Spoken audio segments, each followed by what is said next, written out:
제가 사실은 다른 시도 적었는데 올 새벽에 준 시가 있어가지고 이 시를 먼저 제가 소개를 하고자 합니다. 그것은 다름 아니라 보라 내 종을, 보라 내 종을. 그러니까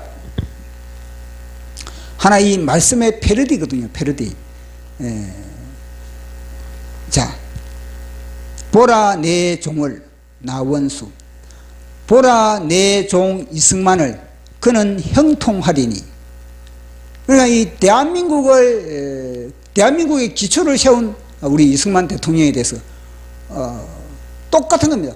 오늘 이사야서를 살펴보고 마찬가지로 우리 이승만 대통령이 얼마나 위대한 업적을 그렇게 남겨놓았습니까? 그런데 뭐냐면요, 멸시를 당하고 조롱을 당하고 오해를 받게 만들고 무시를 당하고 그런 상수에 있는 겁니다.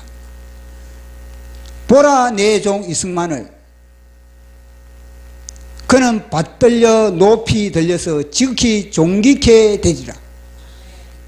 역사가 제자리를 이제 잡아간다는 겁니다.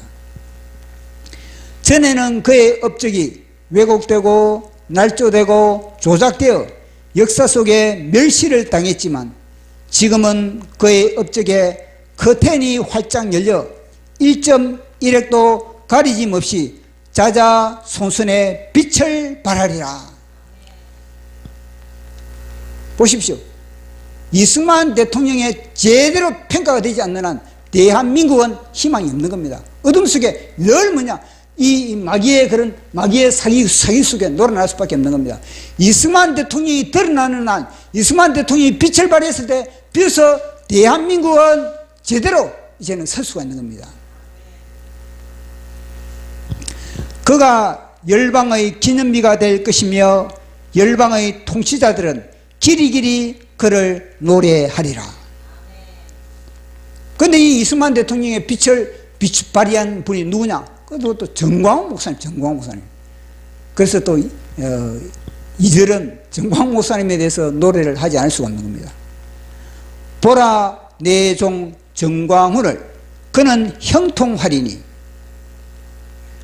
형통하게 되는 겁니다. 보라 정광훈을 그는 받들려 높이 들려서 지극히 존귀케 되리라. 아는 사람은 아는 겁니다. 전에는 매스컴이 그의 삶을 왜곡, 날조, 조작으로 조롱하였고 동료들의 시기와 질투로 투명인간으로 거절당했지만 이제는 누구도 무엇으로도 산맥 같은 그의 이름을 흠집내지 못하고 오히려 그가 짊어진 십자가 앞에 무릎을 꿇으리라. 보십시오. 예수님을 향해서 왜곡, 날조, 지금 역사가 그렇지 않습니까? 예수님에 대해서 이 마귀는 세상의 역사를 통해서, 세상의 거짓을 통해서 왜곡, 날조, 조작하고 있는 겁니다. 세상을 통해서. 그와 마찬가지로 정광훈 목사님이 실상이고 정광훈 목사님이 진짜인데 그걸 갖다가 매스컴을 통해서 또 뭐냐면요, 같은 동료들을 통해서 그렇게 완전히 투명인간 취급을 당하고 있는 겁니다. 그러나 언젠가는 것이 지금 점점 벗겨지고 있지 않습니까? 왜냐? 정광훈 목사님이 이승만 대통령 속에 가지고 있는 그런 커튼, 왜곡의 커튼, 그런 조작의 커튼을 다 벗겨버리지 않습니까? 정광훈 목사님을 통해서 지금까지 이 이승만 대통령의 4대 기둥을 끊임없이 그렇게 선전하고 나팔을 불었던 겁니다. 대한민국의 정광훈 목사님처럼 그렇게 힘있게 당차게 이승만 대통령의 나팔을 부른 사람이 어디 있습니까? 그는 이승만이 설계하고 이승만이 기초도를 놓은 대한민국을 예수왕국 복음통일 백투 예루살렘으로 마침표를 찍을 것이다. 이승만 대통령의 소원이 통일이거든요. 그 통일을 이제는 무엇입니까? 정광훈 목사님이 이루는 겁니다. 이승만 대통령의 소원이 아시아의 기독교 나라, 아시아의 기독교 나라. 그래서 정광훈 목사님은 이제는요, 전 세계의 기독교 나라로 대한민국을 갖다가 우뚝 세우는 그런 역할을 감당하고 있는 겁니다. 그가 짊어진 십자가는 열방의 기념비가 될 것이며 하늘과 땅은 길이길이 그의 영광을 노래하리라. 정광훈 목사님이 십자가를 짊어졌기 때문에 그의 이름이 영원하게 될 것이고, 정광훈 목사님이 십자가를 짊어졌기 때문에 정광훈 목사님은 형통하리라. 정광훈 목사님은 높이 받들려 지극히 존귀하게 될 것임을 말씀해 주고 있는 겁니다. 이 시대로 될지어다. 이 시대로 될지어다. 제가 3절은 대한민국을 향해서 내가 3절을 내가 지으려고 그랬는데 시간이 없어가지고 제가 지지 못했습니다. 왜냐하면 이승만 대통령 그리고 정광훈 목사님 마지막에는 대한민국 이거 딱 지으려고 그러는데 이거는요 다음에 기회가 있으면은 지을 수도 있는데 요즘은 시간 넘쳐나가지고 제 속에 하나님 말씀 보시겠습니다. 이사야서 52장 13절로 53장 1절 시작. 보라, 내 종이 형통하리니 받들어 높이 들려서 지극히 존귀하게 되리라. 전에는 그의 모양이 타인보다 상하였고 그의 모습이 사람들보다 상하였으므로 많은 사람이 그에 대하여 놀랐거니와 그가 나라들을 놀라게 할 것이며 왕들은 그로 말미암아 그들의 입을 봉하리니 이는 그들이 아직 그들에게 전파되지 아니한 것을 볼 것이요 아직 듣지 못한 것을 깨달을 것입니다. 우리가 전한 것을 누가 믿었느냐? 여호와의 팔이 누구에게 나타났느냐? 아멘. 기도하겠습니다. 성삼위일체 하나님 아버지, 오늘도 이 공간에 어김없이 많은 천사를 대동하시고 우리 예배를 받으시기 위하여 좌정하심을 감사합니다. 성령 하나님께서 우리를 하나님의 말씀의 현장으로 이끌어 주시옵소서. 하나님의 말씀이 금이 되고 하나님의 말씀이 권세가 되어서 우리 영혼육이 수술되기를 원하나이다. 그래서 우리의 아담의 지정의는 십자가에서 처리되게 하여 주시고 새롭게 성령의 지정의가 우리 속에 접목되는 시간 되게 하여 주시옵소서. 말씀을 전하는 제 자신도 온전한 주님의 대언자 되기를 원합니다.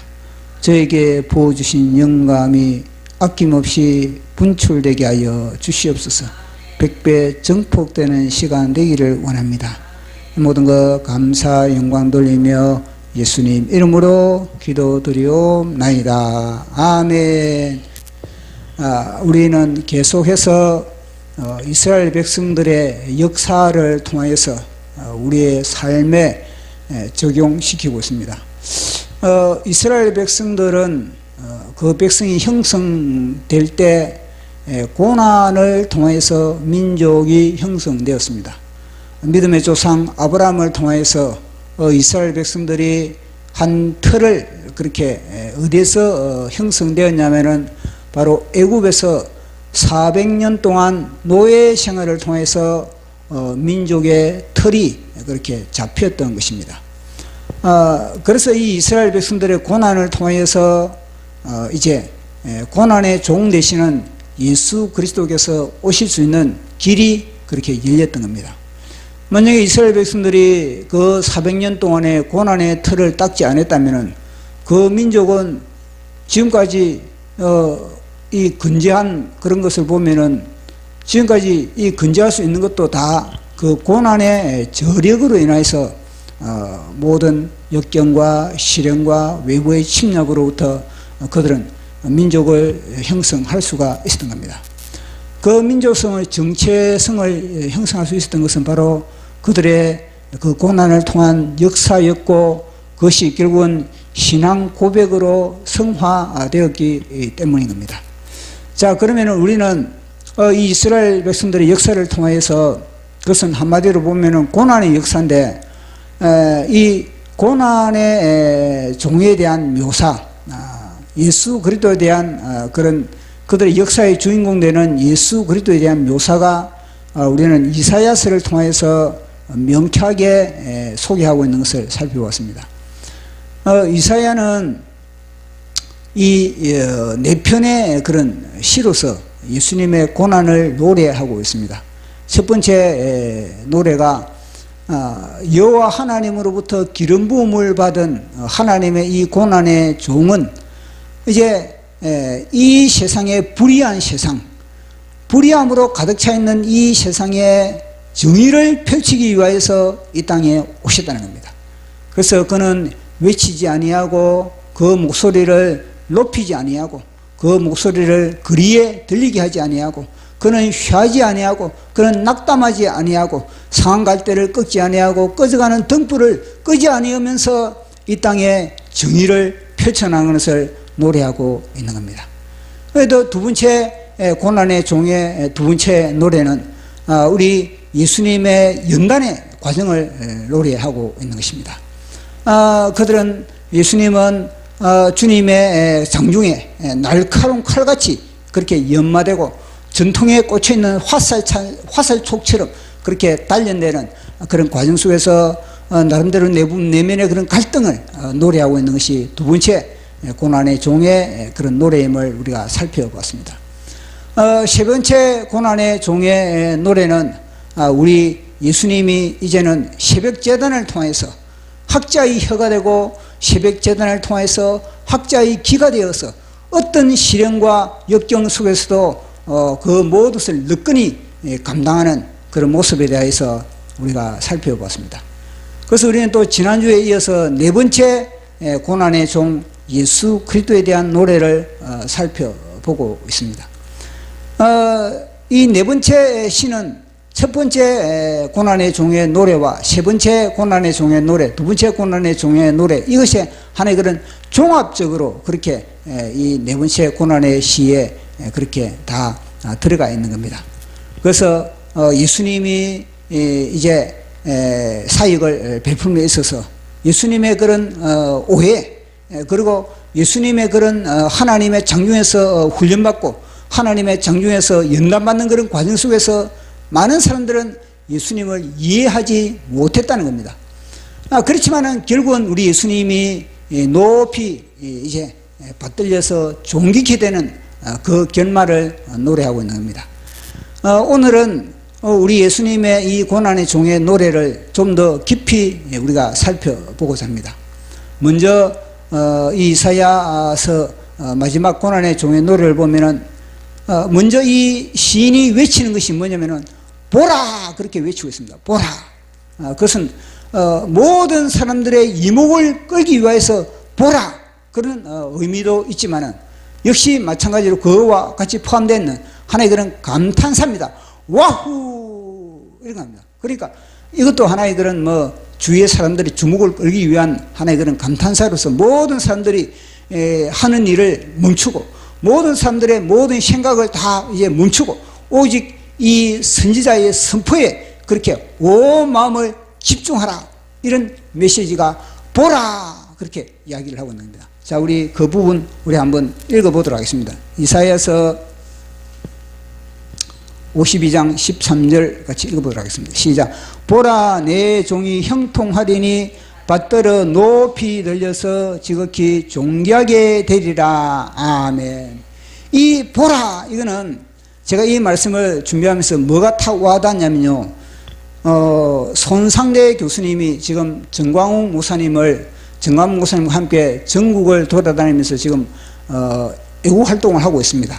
그때 손상대 교수님이 정광훈 목사님을 소개할 때 어떻게 하고 있습니까? 전 목사님을 소개할 때 손상대 교수님은 이 시대가 암울할 때 아무도 그 암울한 세상에서 빛을 발휘하려고 생각하지 않고 다 문재인 정권하에 고개를 숙이고 있을 때 의연히 일어난 한 사람이 있습니다. 그 사람은 다름 아니라 정광훈 목사님입니다. 사람들이 다 이 나라의 기초석을 놓은 이승만 대통령에 대해서 손가락질을 하고 있을 때 정광훈 목사님은 이승만 대통령을 노래하고 이승만 대통령을 선전했고 이승만 대통령을 많은 사람들을 이승만 대통령을 소개시키고 그들을 깨우치는 그런 하나의 그런 나팔수의 역할을 감당해서 하였습니다. 이 시대에 그런 선지자이면서 그리고 이 대한민국의 혁명 의장이시면서 그리고 한기총 대표 회장이었던 정광훈 목사님을 기립박수로 소개합니다. 박수로 환영하여 주십시오. 그게 뭐냐면요, 보라. 그렇게 했을 때 뭐 하는 사람들이 없습니까? 다 일어나가지고 정광훈 목사님에서 박수를 칠 때, 그때와 마찬가지입니다. 우리 예수님을 지금 이 이사야가 소개를 하고 있는 겁니다. 천사가 지금 소개하고 있는 겁니다. 보라, 내 종을 보라. 내 종이 형통하리라. 그렇게 이야기를 하고, 내 종이 예수 그리스도가 열방을 향해서 지금 너희들에게 빛을 발하고 열방을 향해서 지금 너희들을 향해서 오고 있다. 보라, 내 종 예수 그리스도를 보라. 그런 이야기를 하고 있는 겁니다. 그래서 이것은 하나의 그런 많은 사람, 열방의 모든 사람들이 주목하라는, 모든 사람들이 집중하라는 그런 하나의 메시지를 던져주고 있는 것입니다. 그래서 형통하리라. 근데 보시고 형통한다는 것 자체는 그것이 이 형통이라는 이 수식어, 형통이라는 이 수식은 아무에게나 이 형통이라는 수식이 그렇게 붙여지지 않는 겁니다. 형통이라는 이 수식이 붙을 수 있다면은 그것은 뭐냐면은 고난의 시련의 강을 걷는 사람, 역경과 고통을 이긴 사람, 그 사람에게 이 형통이라는 단어를 붙여주게 되는 겁니다. 보십시오. 우리가 잘 알고 있는 요셉이라는 하나님의 사람, 그 요셉에게 늘 하나님은요, 요셉이 가는 곳마다 형통했더라. 요셉이 하는 일마다 형통했더라. 요셉이 손만 대면은 하나님께서 그와 함께 하신 거라. 이러면서 형통이라는 단어를 붙이고 있는 겁니다. 그것은 무엇입니까?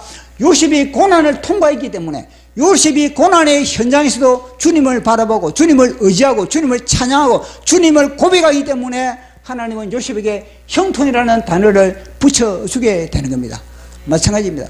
우리도 형통이라는 이 단어가 붙기 위해서는 우리는 어떤 시련도, 역경도, 고난도, 시험도, 핍박도 우리는 감당했을 때 그때 비로소 뭐냐면은 너의 교회는 형통하다. 너의 인생은 형통하다. 너의 가정은 형통하다. 대한민국은 형통하다. 이 대한민국이 지금 시련의 강을 건너가고 있는 겁니다. 이 시련의 강을 건너면 주님은요, 대한민국은 형통하리라. 보라, 대한민국은 형통하리라. 이 말씀을 제가 준비하면서 이승만 대통령, 보라, 이승만 대통령은 형통하리라. 보라, 정광훈 목사님은 형통하리라. 이 메시지가 저인데 와닿는 겁니다. 그러면서 무엇입니까? 받들려 높이 들려서 지극히 존귀하게 되리라. 그렇게 하고 있는 거예요. 이게 다 뭐냐면요, 수동태입니다. 수동태. 받들려 높이 들려서 지극히 존귀하게 되리라. 세 번에 걸쳐서 이렇게 높이고 있는 겁니다. 예수 그리스도를 세 번에 걸쳐서 이렇게 높이면서 많은 사람들에게 보라는 겁니다. 마찬가지입니다. 이 또 받들려 높이 들려서 지극히 존귀하게 되는 것도 뭐냐면요, 이것도 고난과 시련과 역경을 통과했을 때 이렇게 하나님은 높여준다는 겁니다. 고난도 통과하지 않고 시련도 통과하지 않고 고난의 사건이 있으면 그것을 피해버리고 역경의 사건이 있다면 도망가버리고, 그러면 그들에게는 형통이라는 단어를 붙여줄 수가 없고 그들에게는 높이 받들려 지극히 존귀있게 되리라는 이 단어를 붙여줄 수가 없는 겁니다. 그런 단어가, 그런 수식을 붙으려면 뭐냐, 고난 가운데서 의연하게 이 정광훈 목사님처럼, 이승만 대통령처럼 그렇게 불굴의 하나님의 믿음의 의지를 가지고 전진했을 때, 눈보라가 몰아치더라도 전진했을 때, 핍박이 와도 전진했을 때, 그때 붙여주는 수식이 바로 형통이라는 수식이고, 높이 받들려 존귀케 되리라는 이런 수식이 붙을 수 있다는 것을 우리에게 이야기를 하고 있는 겁니다. 보십시오. 성경 전체의 이야기가 바로 그런 겁니다. 이것은 높이 들려서 저기 존귀하게 된다는 것 자체는 이미 뭐냐면, 하나님은 우리를 창조하실 때, 창세전에 예수 그리스도 안에서 우리를 창조할 때 하나님은 우리를 형통하게 창조하셨다는 겁니다. 그리고 받들려 높이 지극히 존귀하게 우리를 창조하셨다고 성경은 분명히 이야기를 하고 있는 겁니다. 예수 그리스도께서 하나님의 형상으로, 하나님의 모양으로 우리를 만들었고, 예수 그리스도의 신부로 우리를 만들었고, 성령의 전으로 우리를 만들었을 때 하나님은요, 이미 창조되시는 예수 그리스도로 말미암아 우리를 갖다가 형통의 삶을 살아가기 위해서, 그리고 높이 받들려 지극히 존귀한 삶을 살기 위해서 우리를 그렇게 창조했다고 성경은 분명히 못 받고 있는 겁니다. 자, 그 말씀을 우리 한번 확인해 보도록 하겠습니다. 로마서 8장 29절 30절 시작. 하나님이 미리 아신 자들을 또한 그 아들의 형상을 본받게 하기 위하여서 미리 썼으니 이는 그로 말미암아 형제 중에서 맏아들이 되게 하려 하심이니라. 또 미리 정하신 그들을 또한 부르시고 부르신 그들을 또한 의롭다 하시고 의롭다 하신 그들을 또한 영화롭게 하셨느니라. 아멘. 보십시오. 우리를 창조하실 때 이미 하나님께서는 예수 그리스도 안에서 성령님을 통해서 우리를 갖다가 형통케, 우리를 갖다가 높이 받들려 지극히 거룩한 하나님의 사람으로 우리를 만들었다는 겁니다. 그래서 우리도 동일하게 뭐냐면 예수님만 이럴 뿐만 아니라 우리도 동일하게 예수 그리스도의 반열에 그렇게 올라간다는 것을 말씀하고 있는 겁니다. 그것이 뭐냐? 우리의 품격인 겁니다. 우리의 품질이 그렇다는 겁니다. 그래서 사도 바울은 무엇이냐? 누가 우리를 대적하려? 누가 우리를 대적하여? 이런 하나님의 형상으로 빚은, 이런 형통의 형상으로 받들려 지극히 높이 들리는 그런 형상으로 빚은 우리를 누가 우리를 대적하리요? 이 사도 바울의 이 메시지를, 로마서를 보면요, 이 로마서가 어디서 왔느냐? 바로 이사야서를 통해서 우리가 살펴보고 있는 이사야서의 시편에서, 이사야 속에 있는 그런 시편에서 이 로마서의 이 메시지가 분출되었다는 것을 우리는 알 수가 있는 겁니다. 누가 우리를 대적하리요? 하나님께서 자기 아들을 아낌없이 내어주시고 그 아들과 함께 또 모든 것을 우리에게 주지 않겠느냐? 그러니 누가 마귀가 누가 우리를 대적할 수가 있겠는가? 누가 우리를 고발하느냐? 하나님이 우리를 의롭다 하였는데, 하나님이 우리를 예수 그리스도의 피값으로 말미암아 우리를 의롭다 했는데 누가 우리를 고발하리요? 누가 우리를 정죄하리요? 그분은 죽으실 뿐만 아니라 다시 살아나시고 또 하늘 보좌 우편에 앉으시고, 또 하늘 보좌 우편에서 우리를 위해서, 각자 우리를 위해서 중보기도하고 간구하고 계시는데 누가 우리를 정죄하리요? 환난이나 공고나 핍박이나 기근이나 적신이나 위협이나 칼이라, 이 모든 세력들이 우리를 공격한다는 말이다. 그것이 없다는 것이 아니고 이 모든 세력들이 우리의 그런 형통, 우리의 형통과 우리의 높이 받들려 지극히 존귀하게 된 이 모든 것을 갖다가 질투하고 시기하고 이걸 갖다가 망각하게 하기 위해서 마귀는 끊임없이 우리를 갖다가 환난과 공고와 핍박과 기근과 적신과 위험과 칼로서 우리를 갖다가 공격하고 있다는 겁니다. 얼마나 공격이 심하냐, 얼마나 공격이 악독하고 얼마나 공격이 지배하냐.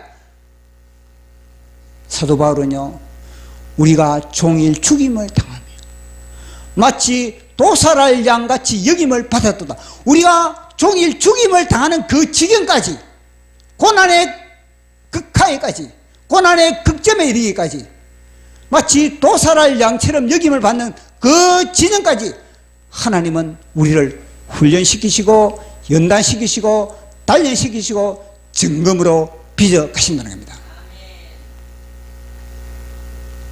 보십시오. 그런 고난이 없고 그런 시련이 없고 그런 역경이 없는데 무슨 형통이라는 단어가 붙을 수가 있겠습니까? 그래서 우리는요, 각오를 해요. 아예 뭐냐? 종일 죽임을 당하는 자리에, 그지? 종일 죽임을 당하는 그런 시련, 종일 죽임을 당하는 그런 모든 현장, 그런 사건들을 갖다가 만날 수가 있다는 걸 감안을 해야 되는 겁니다. 마치 도살할 양처럼 여김을 받는, 도살할 양처럼 여김을 받는 예수 그리스도와 함께 같이 여김을 받는 그런 자리, 멸시를 당하고 조롱을 당하고 무시를 당하고 핍박을 당하고 손가락질을 당하고 왕따를 당하는 그 자리에까지도 우리는 가야 된다는 것을 말씀해 주고 있는 겁니다. 그 자리에 간 자에 대해서 주님은요, 형통이라는 그런 단어를 붙일 수가 있는 겁니다. 그 자리에 갔을 때 도망가지 않고, 그 자리에 갔을 때 부인하지 않고 오직 주님을 부여잡았을 때, 그때 비로소 천사들은 우리를 위해서 노래 불러주는 겁니다. 사람들은 우리를 향해서 박수를 쳐줄 수가 있는 겁니다. 그 이야기를 하고 있는 겁니다. 그것은 무엇이냐면 너희들은 확신 가운데 가라. 사망이나 생명이나 현재일이나 장래일이나 천사들이나 권세자들이나 능력이나 너희들은 아무 이 세상의 피조물로서 너희들의 하나님 아버지의 사랑을, 예수 그리스도의 사랑을 끊을 수가 없느니라. 그것이 바로 십자가의 사랑인 겁니다. 그 사랑으로 주님은 우리를 결박하고 있는 겁니다. 머리에서부터 발끝까지 우리의 영혼육을 주님은 그 사랑의 삼겹줄로 우리를 결박하고 있기 때문에 우리는 혼란과 실행과 역경과 매맞음과 잠 못 잠과 고통과 어떤 실행 가운데서도 우리는 감당할 수 넉넉히 있느니라. 넉넉히 있느니라. 이런 고백, 이런 신앙 고백이 뭐냐? 심령 속에 철저하게 박혀 있어야 되는 겁니다. 어느 시점까지 어린 양처럼 마치 도살장에 끌려가는 어린 양처럼 취급을 당해도 그것은 무엇입니까? 주님은요, 너희들이 순교의 자리, 순교의 자리들이 뭐냐면요, 너희들은 뭐냐? 가라는 거야. 순교의 자리, 그지? 왜냐? 그만큼 우리 주님이 그런 고통을 통해서 너희들의 죄값을 지불했기 때문에 너희들도 그런 예수 그리스도의 신부의 반열에 들기 위해서는 주님이 그 순교하셨듯이 너희들로 산순교자로서의 삶을 살아라. 그렇게 우리에게 도전을 하는 거 아니겠습니까? 그것이 바로 로마서를 통해서 오늘 이 말씀을 해주고 있는 겁니다. 지극히 받들려 지극히 높이 들려서 지극히 존귀하게 되리라. 근데 그 존귀하게 이거는 결론이거든요. 결론이 이렇게 된다는 겁니다. 그러나 과정은 뭐냐? 사람들로부터 멸시를 당하고 사람들로부터 무시를 당하고 사람들로부터 왕따를 당하는 그런 과정을 밟아야 한다는 겁니다. 자, 그 부분을 우리 한번 읽어보도록 하겠습니다.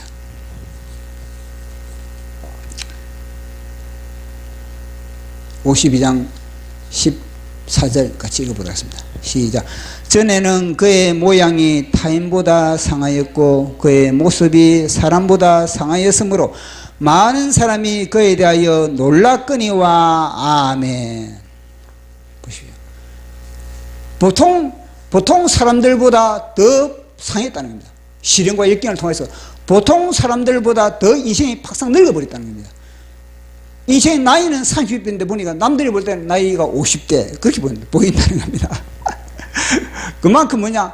시련과 역경과 연단을 통해서 그렇게 인생이 겉모양은 그렇게 돼 있다는. 그러나 그 심령 속은 여전히 뭐냐면 어린아이와 같아. 어린아이와 같은 거는 순수성, 어린아이와 같은 거는 순진함, 어린아이와 같은 거는 진짜 하나님의 그런 한 형상으로 아름답게 영롱하게 그 심령은 빚어져 있는 겁니다. 그래서 이걸 통해서 우리는요, 타인과 비교를 우리는요, 이 타인과 비교를 잘해야 돼요.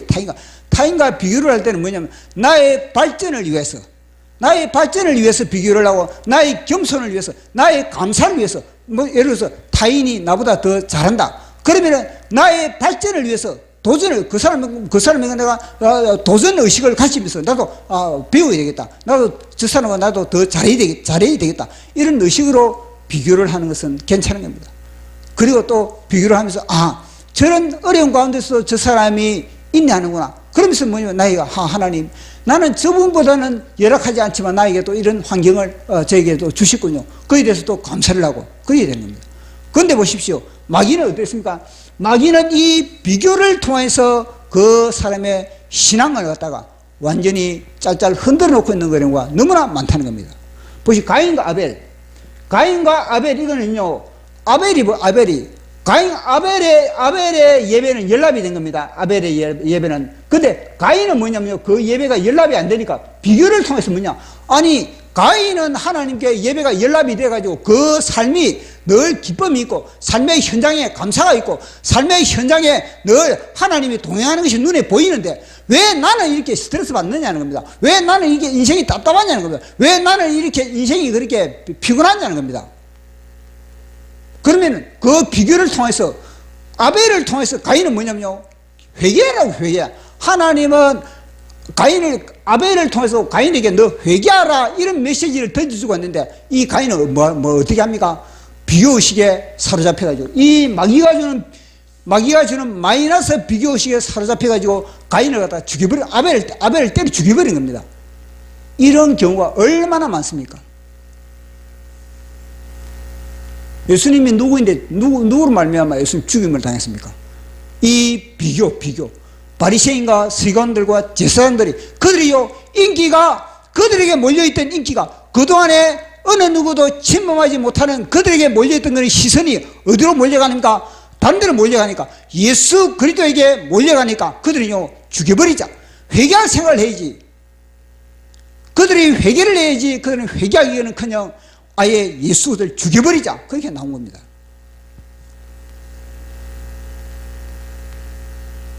보십시오.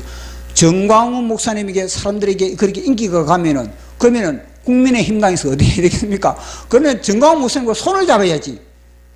아예 차단시켜, 사람들이 접근하지 못하게 차단을 시켜버리고 아예 투명인간으로 취급하고 있는 그런 경우가 지금 그런 사태가 벌어지고 있지 않습니까?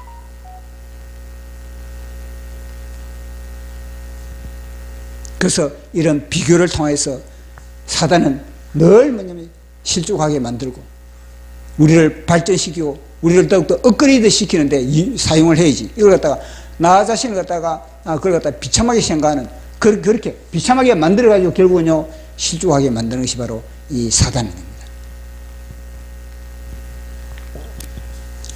자, 그렇게 많은 사람들이 그에 대해서 놀랬지만 그러나 나중에는 어떤 일이 벌어진가? 15절. 자, 52장 15절. 자, 시작. 그가 나라들을 놀라게 할 것이며 왕들은 그로 말미암아 그들의 입을 봉하리니 이는 그들이 아직 그들에게 전파되지 아니한 것을 볼 것이요 아직 듣지 못한 것을 깨달으리라. 아멘. 이게 바로 역전의 역사. 역전의 가장 나서 보시오. 주님이 완전히 골짜기까지 그렇게 나서진데 사람들로부터 볼 때는 다 막 멸시당하고 조롱당하고 무시당했는데 이제는요 무시만 사람들은 오히려 그를 보고서 뭐냐 회개를 하고 있어요. 회개를. 내가 그동안에 예수님에 대해서 비판하고 예수님에 대해서 무시하고 멸시했던 모든 것들이 뭐냐 나의 어리석음이었구나, 나의 무지함이었구나, 나의 섣부른 판단이었구나. 그러면서 사람들이 다 입을 봉하게 된다는 겁니다.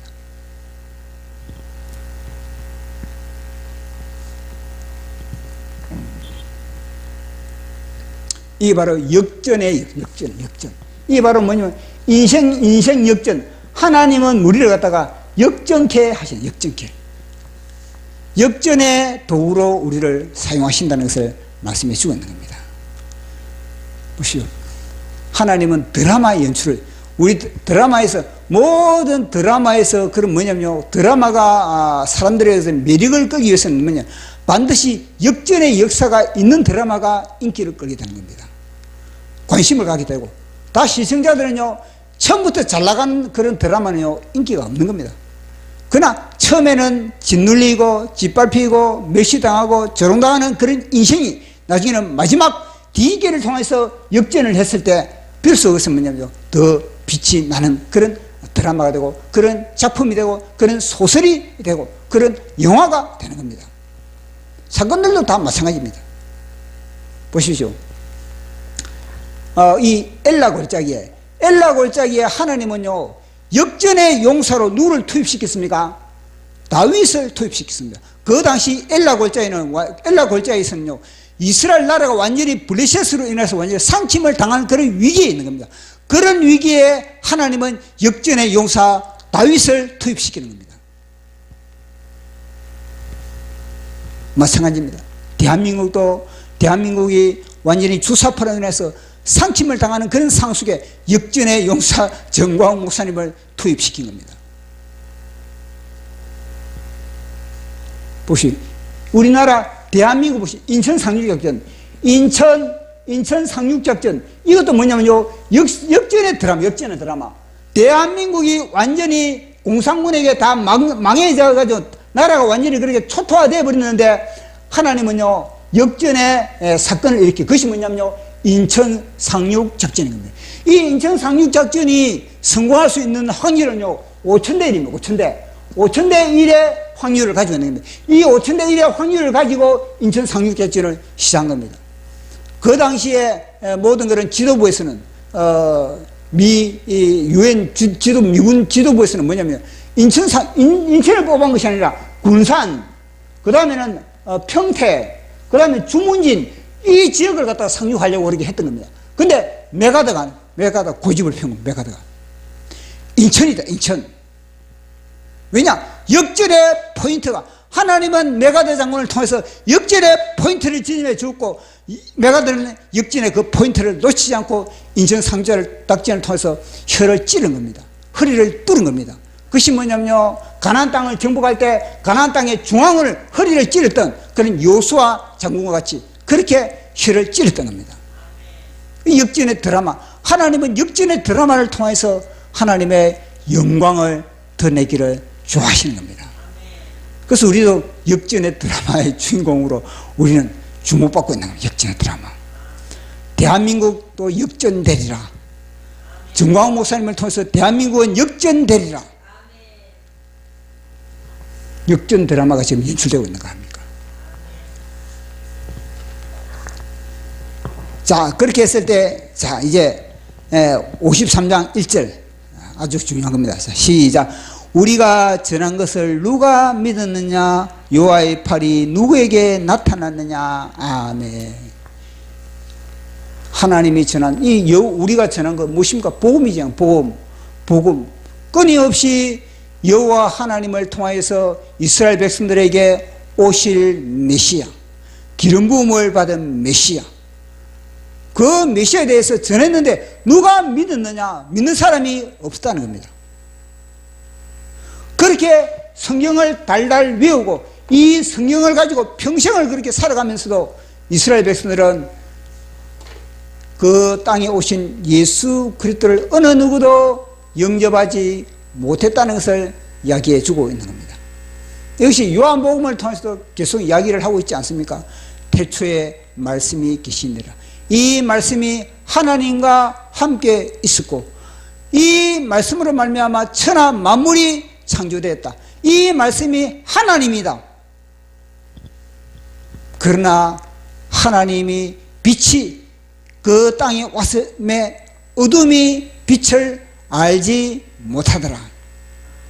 참빛, 세상에 이 참빛이 왔는데 그러나 사람들은 세상에서 그가 세상을 만들었고 그가 세상을 창조했음에도 불구하고 사람들은 참빛을 알지 못하더라. 심지어는 뭐냐면 자기 백성들도 영접하지 못하더라. 이게 뭐냐면요, 사도 요한의 고발이거든. 사도 요한의. 그만큼 뭐냐면요, 누가 믿었느냐? 믿는 사람이 없다는 겁니다. 그만큼 성경을 통해서 하나님의 말씀을 통해서 우리 속에 믿음이 들어왔다는 것 자체가, 그것은 뭐냐면 성령의 터치거든요. 성령의 터치. 성령의 감동이 되지 않으면 어떻게 믿을 수가 있겠습니까? 그래서 이 성경 복음서를 보면요, 와, 예수님은 끊임없이 믿음 없음에 대해서 책망을 하고 있는 겁니다. 누가 믿었느냐? 그 예수님을 따라다녔던 수많은 군중들을 향해서 뭐냐? 야, 너희들은 뭐냐? 하늘에 날아다니는 참새보다 못하고 땅에 있는 그런 들의 백합법보다 너희들은 믿음이 없다. 그렇게 책망을 하고 있는 겁니다. 너희들이 나를 따라다니면서 너희들이 구하는 기도가 뭐냐? 무엇을 먹을까? 무엇을 마실까? 무엇을 입을까? 그에 대해서 너희들은 염려하고 근심하고 기도 제목을 내놓지 않느냐? 오늘 하루 있다가 위에 던져지는 저 들풀도 하나님은 입히시거든. 하물며 너희일까 보냐. 믿음이 없는 자들아. 너희들이 왜 이방인이 구하는 것을 너희들이 구하느냐. 믿음이 없는 자들아. 끊임없이 예수님은 믿음이 없음에 대해서 책망하고 있는 겁니다. 그 예수님이 12제자들도 마찬가지. 제자들도 12제자들도 뭐냐면요, 우리 예수님이 이제 우리 예수님이 이 헬몬산에 올라가지고 이제는 기도한 겁니다. 기도하고 있을 때 베드로와 야고보와 요한을 데리고 이제는 변화산에 올라가지고 기도하고 있는 그 산이 헬몬산이라기도 하고 또는 변화산이라고 하는데, 그걸 기도하고 이제 내려오니까 이 산 밑에 예수님의 나머지 제자들은 뭐라 그럽니까? 나머지 제자들에게 이제는요, 어떤 사람이 이 간질병 걸린, 자기 아들을 두고 있는 간질병 걸린 사람이 와가지고 그렇게 고치달라고 그렇게 부탁을 한 겁니다. 근데 그들이 그 간질병 속에 있는 그런 질병을 갖다가 축출하지 못했던 겁니다. 그래, 그걸 갖다가 우리 예수님이 그걸 알고 나서 제자들을 향해서 뭐라 그럽니까? 이 패역한 세대. 제자들을 어떻게 책망했습니까? 이 패역한 세대요. 믿음이 없는 자요. 내가 언제까지 이렇게 너희들과 함께 하겠으며 언제까지 내가 너희들을 참겠느냐.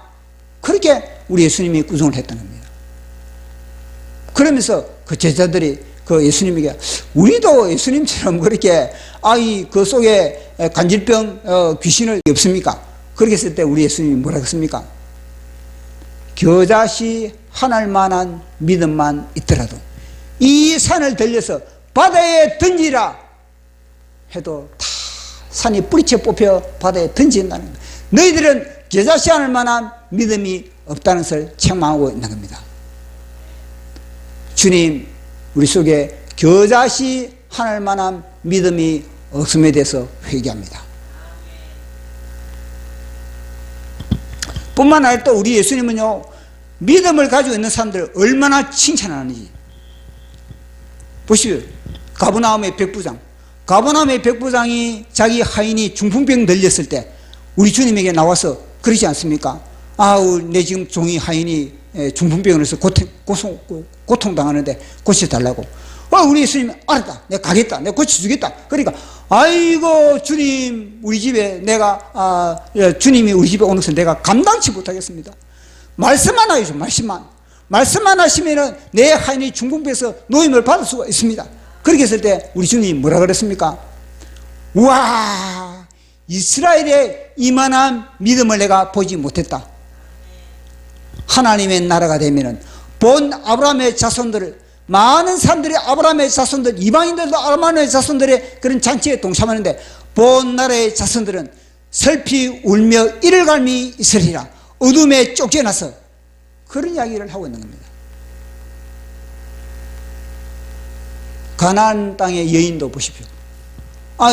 자기 딸이 흉악한 귀신 들려가지고 그 고통 가운데 있을 때 우리 예수님이 딱 등장하니까 다윗의 자손이여 저를 불쌍히 해달라고 그렇게 고래고래 고함을 치고 있는 겁니다. 그러나 우리 예수님은요, 그들도 보지도 않았던 겁니다. 그렇지만 그 여인은 포기하지 않았던 겁니다. 더 가까이 나가서 무릎을 꿇으면서 내 딸을 고쳐달라고 그렇게 하소연했던 겁니다. 그러나 우리 주님이 뭐라 했습니까?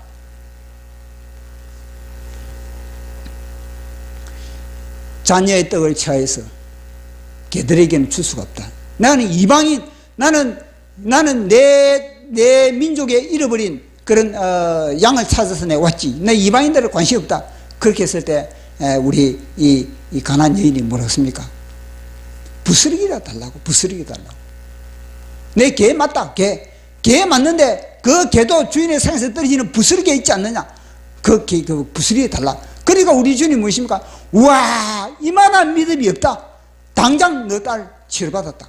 그렇게 이야기를 하고 있는 거 아니겠습니까? 보십시오. 이 믿음에 대한 칭찬을 받는 사람들 가만 보니까 뭐냐면요, 본 자손이 아니고 본 이스라엘 백성들이 아니고 뭐냐, 이방인이 더 믿음에 대해서 굳건히 서 있는 것을 보게 되는 겁니다. 지금도 이스라엘 백성들은 예수 그리스도에 대해서 믿음을 갖지 못한 겁니다. 그러나 이방인들이 무엇입니까? 예수 그리스도를 보지도 못했는데 말씀을 통해서, 전도를 통해서 믿고 있는 그런 것을 우리는 보게 되는 겁니다.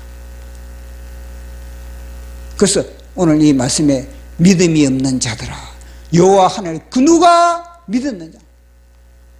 이 믿음이 없습니다. 이게 또 마지막 때도 마지막 때도 인자가 올 때 믿음을 보겠느냐. 그래서 우리는 성령 하나님 우리에게 믿음을 주시옵소서. 성령 하나님 우리가 믿음 가운데 살아가기를 원합니다. 성령 하나님 우리의 오감이 아니라, 성령 하나님 우리의 모든 감각이 아니고, 우리 눈에 보이는 그런 현상들이 아니라 우리가 하나님의 말씀의 실상 가운데서 믿음 가운데 살아가기를 원합니다. 그런 믿음 가운데 국회에서는 저와 여러분들에게 축복합니다. 오늘 제가 새벽에 제 영감이 또 와닿는 겁니다. 전에 제가 다른 시를 제가 소개하려고 그랬는데, 제가 사실은 다른 시도 적었는데 오늘 새벽에 준 시가 있어가지고 이 시를 먼저 제가 소개를 하고자 합니다. 그것은 다름 아니라 보라 내 종을, 보라 내 종을. 그러니까 하나 이 말씀의 패러디거든요. 패러디.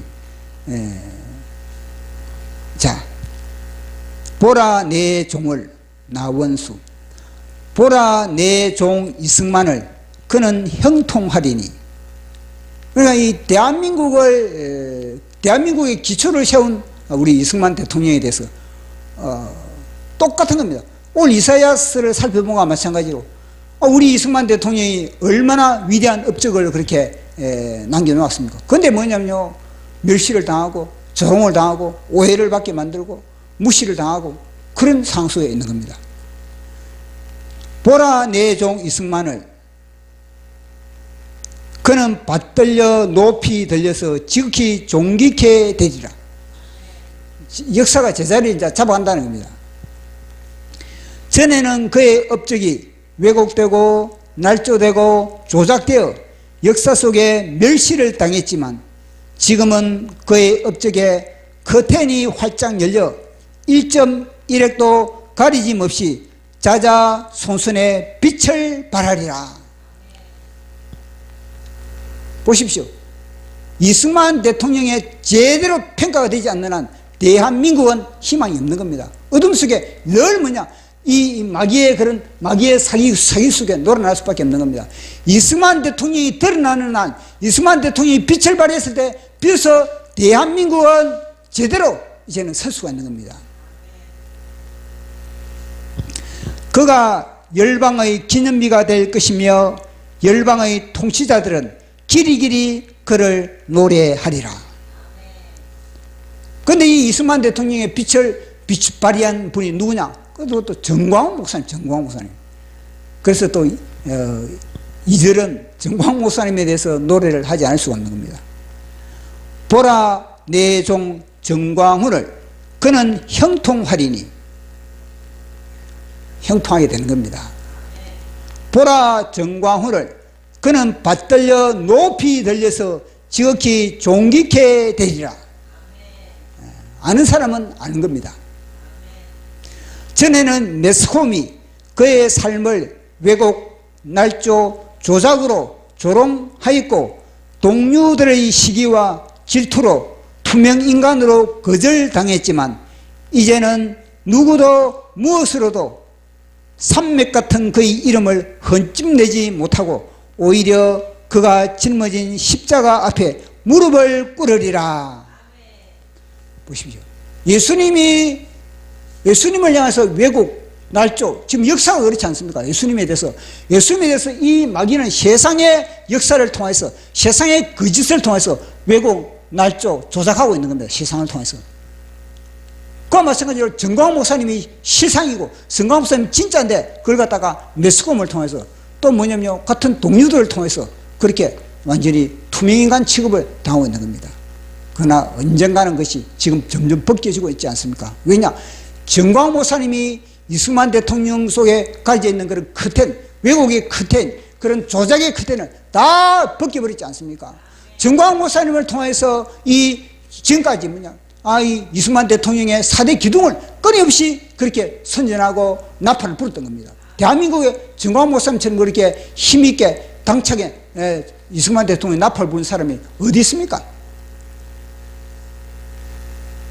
그는 이승만이 설계하고 이승만이 기초도를 놓은 대한민국을 예수왕국 복음통일 백투 예루살렘으로 마침표를 찍을 것이다. 이승만 대통령의 소원이 통일이거든요. 그 통일을 이제는 무엇입니까? 정광 목사님이 이루는 겁니다. 이승만 대통령의 소원이 아시아의 기독교 나라, 아시아의 기독교 나라. 그래서 정광 목사님은 이제는요, 전 세계의 기독교 나라로 대한민국을 갖다가 우뚝 세우는 그런 역할을 감당하고 있는 겁니다. 그가 짊어진 십자가는 열방의 기념비가 될 것이며 하늘과 땅은 길이길이 그의 영광을 노래하리라. 정광 목사님이 십자가를 짊어졌기 때문에 그의 이름이 영원하게 될 것이고, 정광 목사님이 십자가를 짊어졌기 때문에 정광 목사님은 형통하리라. 정광 목사님은 높이 받들려 지극히 존귀하게 될 것임을 말씀해 주고 있는 겁니다. 이 시대로 될지어다. 이 시대로 될지어다. 제가 3절은 대한민국을 통해서 내가 3절을 제가 지으려고 그랬는데 시간이 없어가지고 제가 지지 못했습니다. 왜냐하면 이승만 대통령 그리고 정광 목사님 마지막에는 대한민국 이거 딱 지으려고 그러는데 이거는요 다음에 기회가 있으면은 지을 수도 있는데 요즘은 시간 넘쳐나가지고 제 속에 자 마지막 보도록 하겠습니다. 보라 영광의 극치. 첫 번째, 마귀는 쉬지 않고 다양한 무기로 땅만 보게 한다. 두 번째, 이미 이긴 자의 정체성에 믿음으로 굳게 서자. 아멘.